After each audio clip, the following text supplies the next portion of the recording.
Hello and welcome back. We're on question number 6 from the 2014. And question number 6 is traditionally always a series question on the AP exam. And that's no different from here. Now, series always look ugly, they always look intimidating, but don't stress them because they're worth quite a few points and you can get them pretty quickly if you know just the basic few skills. So for question number 6, it says the Taylor series. Now remember, this is a series go on forever, plus ... for a function f about x equals 1, so there's my center. Right away, this is telling me it's not Maclaurin, is given by this sigma notation, this sum right here, and converges to f of x for anything that says x, the absolute value of x minus 1 equals r, is less than r. This should look a little familiar to us when we solve for radius and interval of convergence. This is my center and this is my radius of convergence, which is kind of neat because that's what they're telling us to find, where r is the radius of convergence for our Taylor series. So remember, what this is saying is if 1 is my center, we want to know how far out can we go that will guarantee that this series will indeed converge. So we're going to go ahead and find that value of r, and this is our ratio test. So let's go ahead and set this up. Here we go. We're going to use our ratio test here. I don't have to worry necessarily about the alternating part. It does alternate here, because I'm going to take I'm taking the magnitude anyways. Remember, it's the limit as n goes to infinity of the absolute value of our next term divided by our previous term. So if I do this, I really don't have to, again, worry about the alternating part because I'm going to take the absolute value anyway. So I'm not going to worry about that. So this is going to become 2 to the n plus 1 over n plus 1. Oops, and I forgot this x. This x is on top. X minus 1 to the n plus 1. And I'm going to invert and multiply, so on top goes n. Oops, sorry about that. On the top goes n, and this is going to be over 2n times x minus 1 to the n, and this has to be less than 1. There's our rule. In simplifying this, we're going to get the limit as n goes to infinity. We're going to wind up with 2 on the top. The x minus 1 on the top. On the bottom, on top we're still going to be left with this n, and on bottom is n plus 1. Less than 1. Keep going. We get the limit as n goes to infinity. Anything that does not have an n can go ahead and get factored out. So let me go ahead and erase all this then here real fast. So we're going to write this as 2 times the absolute value of x minus 1. Remember, I'm taking out that absolute value right here.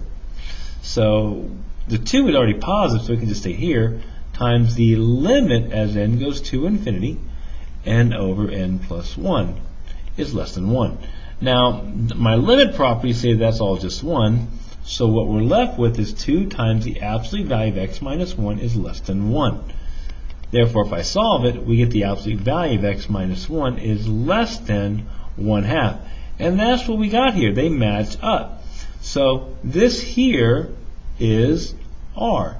So therefore, we can say the radius of convergence is 1/2. And how many points is this worth? Well, setting up your ratio right here, plus 1.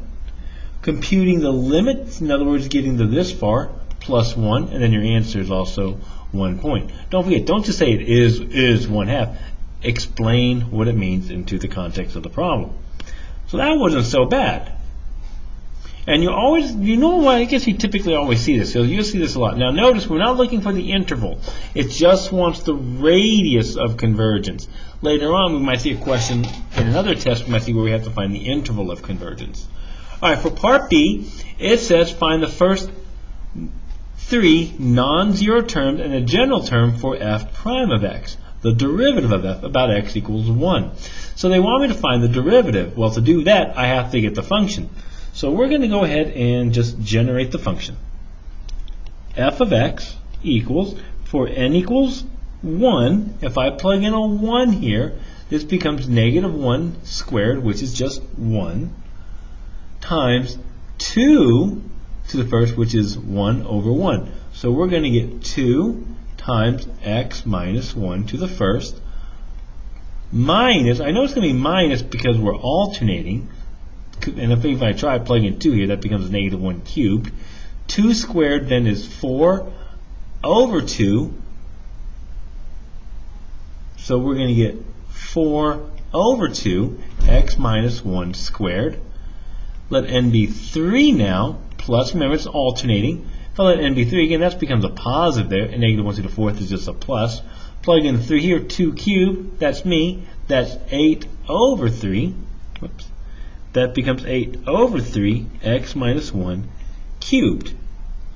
Now, one thing I kind of noticed right here, okay, is this, there is a pattern here, and we should be able to kind of see that. There's my general term here. Now, they only want me to write the first 3 non-zero terms. Now, I'm not done yet, plus dot dot dot, because I still have to take the derivative. Now, the derivative is pretty easy. Since it's x minus 1, if I take the derivative, even chain rule is going to be multiplied by 1. So this is just going to become 2 minus, bring down the 2 here, we get 4 x minus 1 to the first, bring down the 3 here, and we would get x minus 1 squared. Again, plus dot dot dot. Remember, this is a series. Now we've already got 2 points. You're going to get 2 points for the plus for the first 3 terms. But now we need the general term. Now there's quite a few ways we can do this. Of course, the easiest way, go plus. The easy way to get the general term here would just be to take the derivative of this. Right? If I bring down the n, we're going to get this negative 1 to the n plus 1 times, if I bring down the n, we're going to get 2 to the n times x minus 1 to the n minus 1.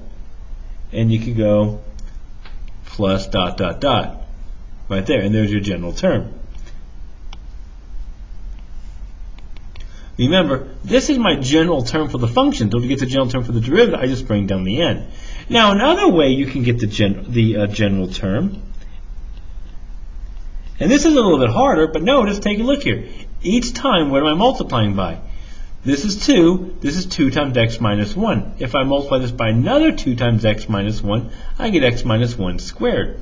So I could also think of this as a geometric. A sub 1 is 2, and my common ratio is this negative 2 times x minus 1. And I could write that. Therefore, my general term would be plus dot dot dot plus over here 2 times negative 2 x minus 1 to the n plus dot dot dot, and that would also work in this place right here. So you can write it that way as well. Just don't forget the plus dot dot dot. You need those if this is a series. Alright, for part C, let's see what we got here. Taylor series for f prime about x equals 1 found in part B is a geometric series. Oh, we kind of mentioned that up there. So I already know that my common ratio, my r, is going to be this negative 2x minus 1 here. And I can simplify that, negative 2x plus 2 if you want to simplify that out. Find the function f prime to which the series converges for x minus 1 is less than r. So the first thing you want me to do is to find the function f prime. So remember, so this is my f prime. So I know f prime of x is given by this infinite sum right there. So what they're asking me for here is to write this as a function, not as a series. So here's as a series. Well, I can use my sum of an infinite series. Now, my sum of an infinite series, remember this 1 over a sub 1 over 1 minus r. So I already know what my first term is. It's 2. So I can get my function just by plugging this in.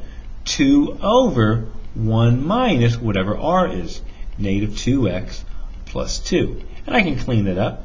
2 over, this becomes 1 minus 2, and we get 2x minus 1 if you clean up the bottom. So there is my derivative. And this is only for any function as long as my radius of convergence is less than 1/2. So you do kind of want this part right in there as well. This is only will work if my radius is less than 1/2. And the AP will give you 1 point just writing it out. So we're just using our sum of an infinite series from our infinite series up there to find our function. Alright, now the second part is a little bit trickier. It says use this function to find f. So what does that mean? Well, we have to take the antiderivative. So we know to get f of x, we are going to integrate this 2 over 2x minus 1 dx. And of course this is a u substitution. U is of course 2x minus 1. Du is 2 dx, so dx equals du over 2. Notice the second time they've had us use u substitution. Remember way up here, right? Way up here, for question number 5, we had to use u substitution. So they tend to like to use the same skills multiple times, so be careful. Now these 2's will cancel, and what we're left with is just the natural log of 2x minus 1 plus c1. Now remember, this is equal to my function, f of x.